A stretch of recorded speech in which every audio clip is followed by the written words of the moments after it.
दोस्तों आज हम बात कर रहे हैं क्लास 10th की बुक फुटप्रिंट विदाउट फीट के एक बेहद ही important chapter the midnight visitor की। तो चलिए देखते हैं इस कहानी को।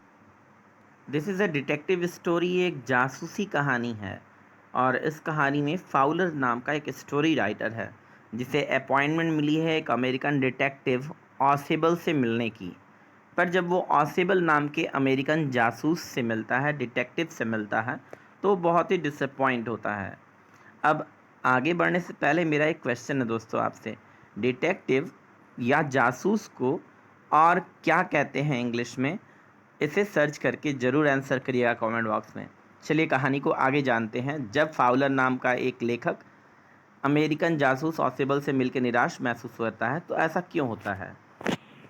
दरअसल उसकी कल्पनाएं जो हैं एक जासूस के जीवन को लेकर बहुत ही ज़्यादा रोमांचक हैं। आमतौर पे हम भी जब फ़िल्में देखते हैं तो जासूसी फ़िल्में जो होती हैं उसमें क्या देखते हैं कि गन्स हैं, लगातार बंदूकें चल रही हैं, महंगी गाड़ियाँ, महंगी पार्टीज़, है ना? हीरोइन पीछे भाग रही है जासूस के, ऐसी कहानियाँ। पर जब फाउलर मिलता है ऑसिबल से तो वो ऑसिबल को देखकर बहुत निराश होता है। ऑसिबल didn't fit any description of a secret agent Fowler had ever read. Fowler ने जितनी भी कहानियाँ जासूसी उपन्यासों में जासूसों के बारे में पढ़ी थी, फाउलर की कल्पनाओं से बिल्कुल इतर था ऑसिबल। He was very fat. ऑसिबल बिल्कुल मोटा सा था और वो बोस्टन में छोड़ करके पिछले 20 सालों से पेरिस में रह रहा था, फ्रांस की राजधानी पेरिस में रह रहा था।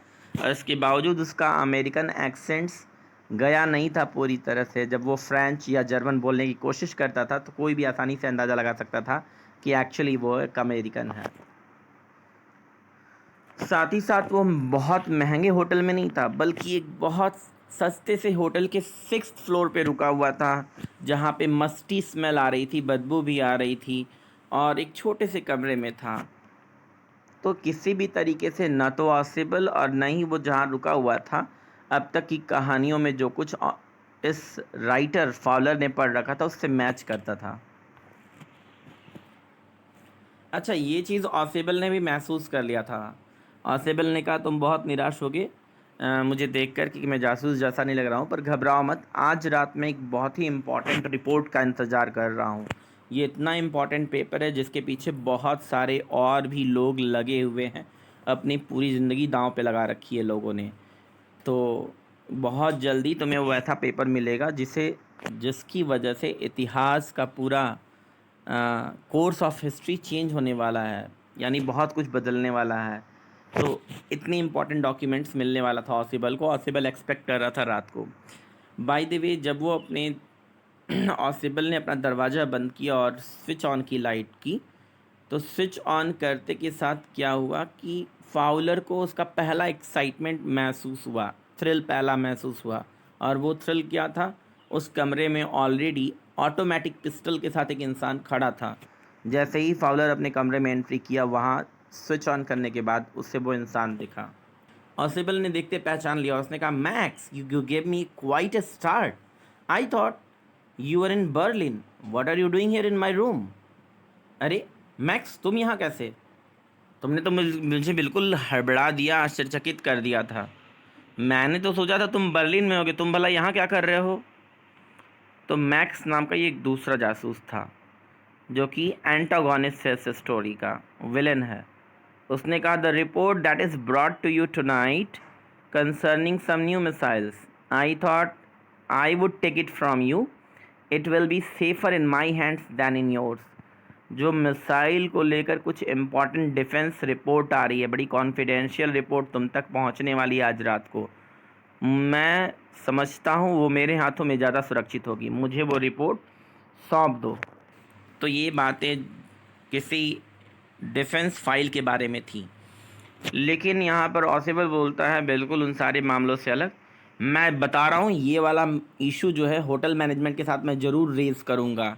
ये क्या मतलब है?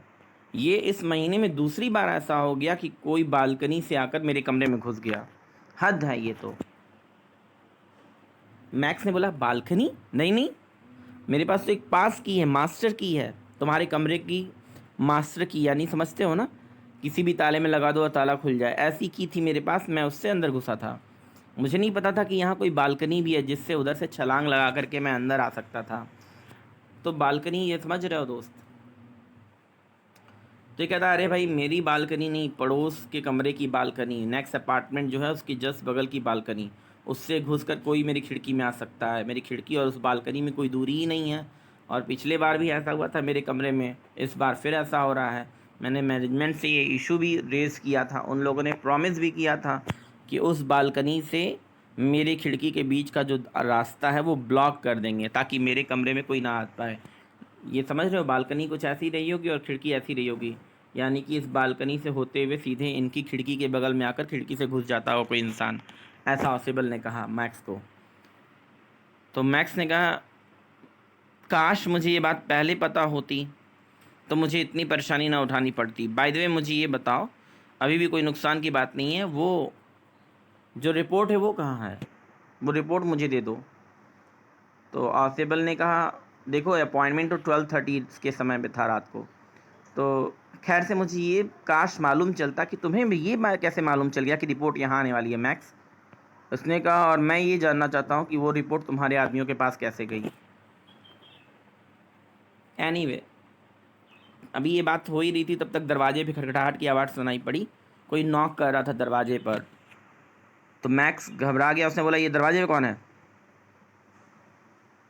तो ऑसिबल ने बताया कि ज़रूर पुलिस होगी। भाई इतना इंपॉर्टेंट पेपर मुझ तक पहुंचने वाला है तो एक्स्ट्रा प्रोटेक्शन तो होना चाहिए, तो पुलिस भी आ रही होगी अंदर, तो पुलिस ही होगी, ये बड़ी कॉन्फिडेंशियल इंपॉर्टेंट रिपोर्ट है। ऑसिबल ने बोला अच्छा ये बंदूक लेके मेरी तरफ खड़े हो, अब सोचो अंदर कई पुलिस वाले आने वाले हैं, क्या करोगे तुम, ज़रा सोचो तो। और ये जान लेना मैं अगर दरवाज़ा नहीं खोलूँगा तो वो लोग शूट करके खोल लेंगे। इस बात को सुनकर मैक्स ने जो खिड़की थी और उसके नीचे बालकनी थी उधर वो उसने पैर रख लिया और उसने कहा सुनो, वो लोग दरवाज़ा खोल के अंदर तो बुला दो पर तुरंत उन्हें वापस भेज देना, वरना मैं वापस लौट कर आऊँगा और यहाँ अपना चांस ले लूँगा, मैं गोलियाँ मारूँगा सबको और वो वापस ले लूँगा रिपोर्ट, या तो चुपचाप बिना खून खराबे के तुम मैं वापस भेज दो।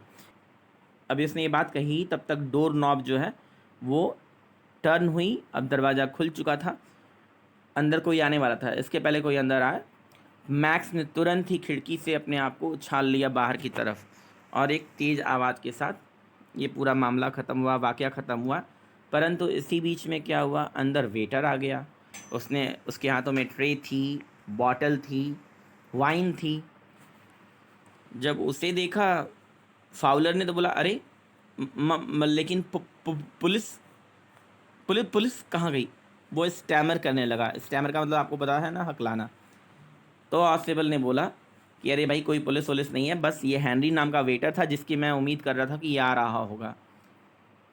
अरे ये क्या बोल रहे हो, तो जो आदमी बालकनी में खड़ा है वो क्या करेगा हम लोग का, सोचो तो ज़रा। उसने कहा अरे वो कुछ नहीं करेगा, वो लौटेगा ही नहीं। तुम्हें पता है मेरे कमरे की खिड़की के बाहर कोई बालकनी नहीं है, वहाँ से अगर कोई कूदेगा तो सीधे नीचे जा गिरेगा। अब फाउलर को समझ में आया कि यहाँ पे तो रियल जीनियस ऑसिबल बैठा हुआ है, जो भले ही देखने में हेरोइक ना लग रहा हो, भले ही शार्प डिटेक्टिव ना लग रहा हो, बहुत smart fit physically fit detective ना लग रहा हो, पर उसका ब्रेन जीनियस है और वो उससे ज़्यादा अच्छा स्मार्ट पर्सन बनाता है। और इसके साथ ही ये स्टोरी ख़त्म होती है। एक्चुअली में ऑसिबल ने अपने प्रेजेंस ऑफ माइंड का इस्तेमाल किया। प्रेजेंस ऑफ माइंड क्या होता है दोस्तों? प्रेजेंस ऑफ माइंड होता है जब आप किसी भी सिचुएशन में बहुत क्विकली आप सॉल्यूशन ढूंढ निकालते हैं। तो मेरा एक क्वेश्चन है, कमेंट बॉक्स में ज़रूर मुझे बताइएगा कि आप अपने प्रेजेंस ऑफ माइंड का इस्तेमाल करते हुए पहला क्या एक्शन लोगे जब आपके किचन में कोई छोटी मोटी आग पकड़ ली हो गैस वगैरह में। Thanks for watching, take care and keep learning.